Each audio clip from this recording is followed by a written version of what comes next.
ఖచ్చితంగా మీ ఉపాధి మీ వేతనం డబల్ కావాలి.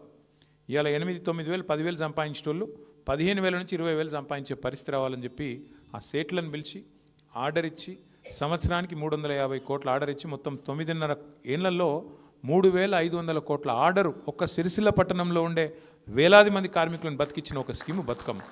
అంటే ఈ మానవీయ కోణం మనం చేసే ప్రతి పనిలో ఉండాలి.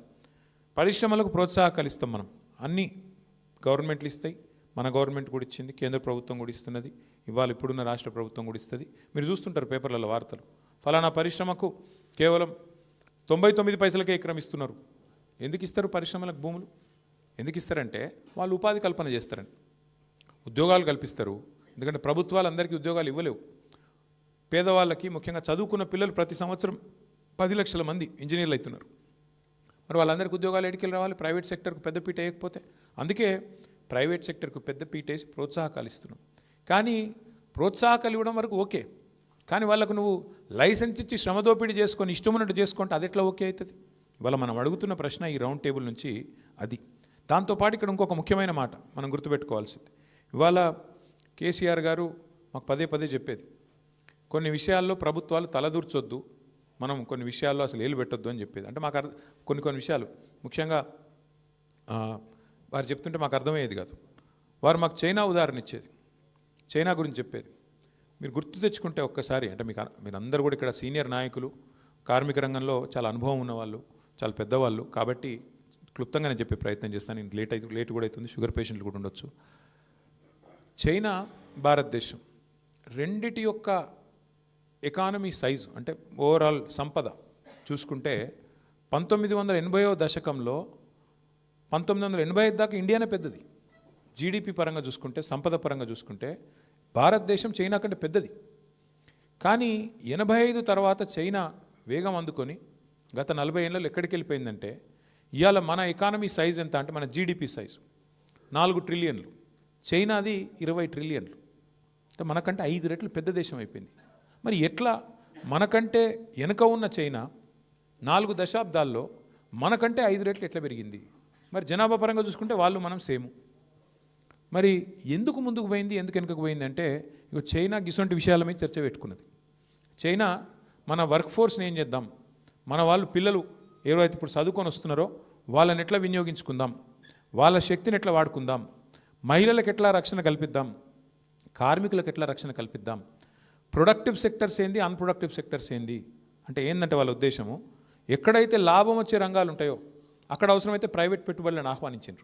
ఎక్కడైతే నష్టం వస్తుందని తెలుసో, నష్టం వచ్చినా తప్పదు అని తెలుసో, అక్కడేం చేసినారు, ప్రభుత్వమే పెట్టుబడి పెట్టి ప్రభుత్వమే వాటి నష్టాలను కూడా భరాయించుకొని. ఇందాక మా మిత్రులు ఆర్టీసీ నుంచి వచ్చిన వెంకటేశ్వర గారు కదా, వెంకటేశ్వర గారు అన్నారు లాస్లో ఉన్నది కార్పొరేషన్, లాస్ ఉంటుంది. ప్రజా రవాణా అంటే ఖచ్చితంగా సామాజిక బాధ్యత. లాస్ ఉండకుంటే అందులో లాభం రాదు, ప్రపంచంలో ఎక్కడ కూడా రాదు. అందుకే ఏం చేస్తారు, ప్రాధాన్యతలు నిర్మించుకున్నారు. ఏ రంగంలో నష్టం వచ్చినా ప్రభుత్వం భరాయించాలి, ఏ రంగంలో లాభం వస్తే ప్రైవేట్ పెట్టుబడులు ఆహ్వానించాలి. ఇది జరిగింది చర్చ. అందుకే చైనా మనకంటే 5 రెట్లు ముంగటికి పోయింది. మనమేమో పనికిమాల పంచాయతీలు ఎక్కువ పెట్టుకుంటాం. ఎవరేం తినాలి, ఎవరేం తాగాలి, ఎవరేం మాట్లాడాలి, ఎవరే దేవునికి మొక్కాలి, ఎవరు ఏం చేయాలి, ఎవరి కులమైంది, ఎవరి మతమైంది, ఈ పిచ్చిలొల్లిలా మనం ఇక్కడ ఉండిపోయినాం, వాళ్ళు ఎక్కడికో ముంగటికి వెళ్ళిపోయినారు. ఇవాళ వాస్తవం ఏంది అంటే, బాధ అనిపించినా ఇంకోటి అనిపించినా, ఇవాళ వాస్తవం ఏంది అంటే, హమీద్ మొహమ్మద్ ఖాన్ గారు చెప్పిందే మందు పని. ఇప్పుడు ఇవాళ ఇక్కడ కూర్చొని పార్లమెంట్లో చట్టం పాస్ అయిపోయాక వాళ్ళు రూల్స్ ఫ్రేమ్ చేస్తున్నప్పుడు, ఇప్పుడు ఇలా రాష్ట్ర ప్రభుత్వం అమలు చేసే తరుణంలో మనం మాట్లాడుతున్నాం. మనకు పార్లమెంట్లోనేమో ఆవాజ్ లేదు, లోక్సభలోనేమో మనోడేవాడు లేకపోయా, 8 వాళ్ళ 8 వీళ్ళ, ఒక ఆయన గక్కరు ఉన్నాడు, ఇంకో ఆయన, 17 మంది పార్లమెంట్ సభ్యులుంటే ఇలా ఇక్కడ కూర్చొని మాట్లాడుతున్న ప్రధాన ప్రతిపక్షానికి అందులో గొంతు లేదు. అక్కడ గొంతుంటే ఓ వినోద్ కుమార్ అసంట ఆయన ఉంటే లొల్లి చేసి బొబ్బొబ్బ వేసి అంగిలాగు చెంపుకొని డామ్ డూమ్ అని దుంకి ఆపి కనీసం ఒక చర్చ అవుతుండే. ఇవాళ అదేం లేదు. గంగెద్దులక ఓవుడు, తలకాయ ఊపుడు, నిమిషం లోపల బిల్లు పాస్ అవ్వడు, బయటకు వచ్చినాక ఏం బిల్లు పాస్ అయిందో ఎవరికి తెలియకపోవడు అంటే బాధ. ఇది వాస్తవం. ఏమవుతుంది, ఎలక్షన్ వచ్చే వరకు అసలు విషయాలు చర్చకు వస్తలేవు, ఎక్కడనో పోతున్నాయి. అసలు విషయాలు పక్కకు పోయి కులము, మతము ఇవే మెయిన్ స్టేజ్ అవుతున్నాయి. కాబట్టి దయచేసి నా ప్రార్థన, అస్సలు మందుకు అక్కడుంది. మాయల ఫకీరు ప్రాణం ఎక్కడుంది అంటే, ఏదో చిలుకలు ఉన్నట్టు కరెక్ట్గా దీనికి మొత్తం తర్కీబ్ ఎక్కడుందంటే అక్కడనే ఉన్నది.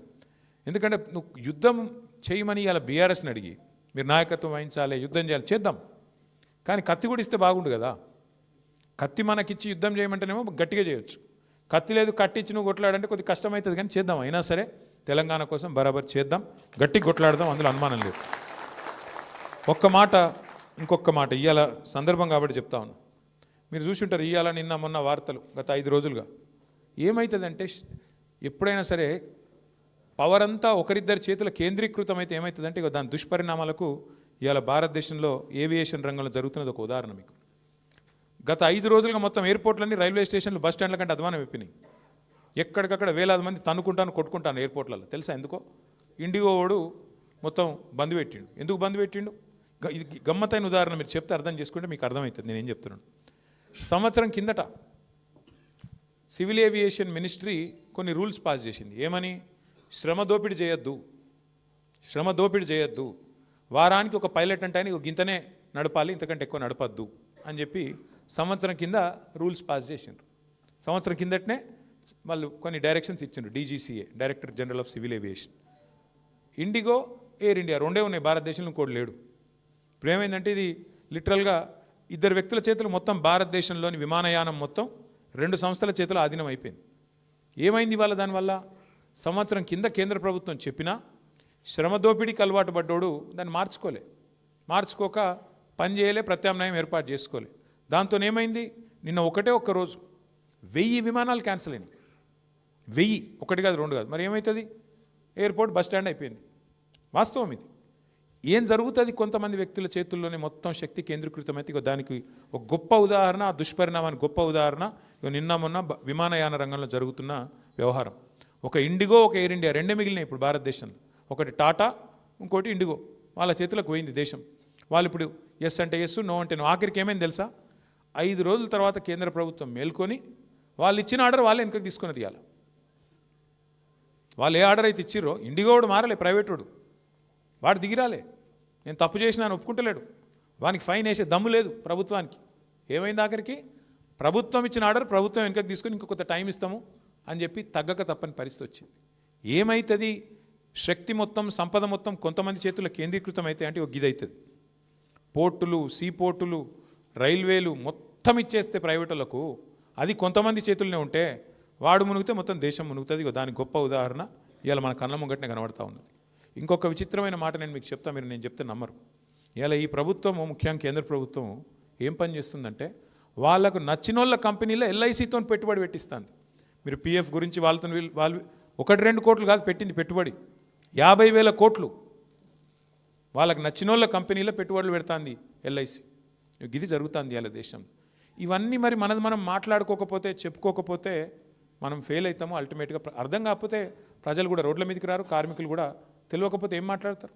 చెప్పాల్సిన బాధ్యత మన మీదే ఉన్నది. Yes, ease of doing business ఉండాలి, మంచిదే.